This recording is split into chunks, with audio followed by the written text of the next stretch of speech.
പണം നൽകി കാനറ ബാങ്ക് അക്കൗണ്ടിൽ നിന്ന് ഇയാളുടെ അക്കൗണ്ടിലേക്ക് അയച്ചിരിക്കുന്നത്. അതായത് ഹ്യൂമൻ റൈറ്റ്സ് ഫോറം എന്ന ട്രസ്റ്റിലേക്ക് അയച്ചിരിക്കുന്നത്. ഇവിടെ ഇപ്പം നിരവധി പേര് നേരിട്ട് പണം കൊടുത്തു എന്നൊക്കെ പറഞ്ഞു. നേരിട്ട് പണം കൊടുത്തു, അതിന് റെക്കോർഡോ രേഖയോ ഒന്നുമില്ല. അതൊക്കെ വിശ്വാസത്തിൻ്റെ പേരിൽ അടുത്തുള്ള ആൾക്കാരാണ്, പരിചയമുള്ള ആൾക്കാരാണ്, നേരിട്ട് പരിചയമുള്ള ആൾക്കാരാണ് അവർ കൊടുത്തിരിക്കുന്നത്. ചേട്ടനെ ഗിരീഷ് കുമാറിന് മുൻപ് പരിചയമുണ്ട്? ഇല്ല, പരിചയമില്ല. അതായത് അവിടെ ഞങ്ങളുടെ ഭാഗത്തു നിന്ന് കുറേ ആൾക്കാർ കൊടുത്തിട്ടുണ്ടായിരുന്നു. അവർക്ക് കുറേ ആൾക്കാർക്ക് വണ്ടി കിട്ടിയിട്ടുണ്ട്. അപ്പോൾ അങ്ങനെ ആ ഒരു ഇതിൽ വെച്ചിട്ടാണ് കൊടുത്തത്. ഇവിടെ ഓഫീസിൽ കൊണ്ടുവന്നിട്ടാണ് അതിൻ്റെ പണം അടച്ചതിൻ്റെ റെസിറ്റും കാര്യങ്ങളും ഓഫീസിലാണ് കൊടുത്തിരിക്കുന്നത്. ഗിരീഷ് കുമാർ ഇപ്പോൾ നിലവിൽ ഒളിവിലാണ്. ആളില്ല. ആളിപ്പോൾ ബന്ധപ്പെടാനും ഒരു ഇതുമില്ല. വീട് പൂട്ടിയിട്ട് വീടൊക്കെ പൂട്ടിയിട്ട് പോയിരിക്കുകയാണ്. ഇപ്പോൾ ആരുമില്ല.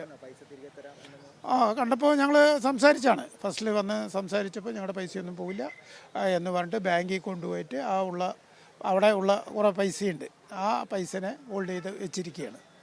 രൂപ ഉണ്ടാവും. അന്ന് ഞങ്ങൾ നോക്കിയപ്പോൾ ഒരു ബാങ്കിൽ 84 ലക്ഷം രൂപയാണ് കണ്ടത്.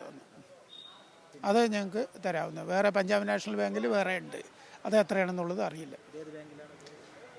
ഞങ്ങൾ എസ് ബി ഐയിൽ അതാണ്. തിരികെ തരാമെന്ന് പറഞ്ഞില്ല, പറച്ചല്ലേ ഉള്ളൂ. കിട്ടാനുള്ള അതൊന്നും ആർക്കും കൊടുത്തിട്ടില്ല. ഒരു പേർക്ക് കൂടും പൈസ മുങ്ങിയിരിക്കുകയാണ്.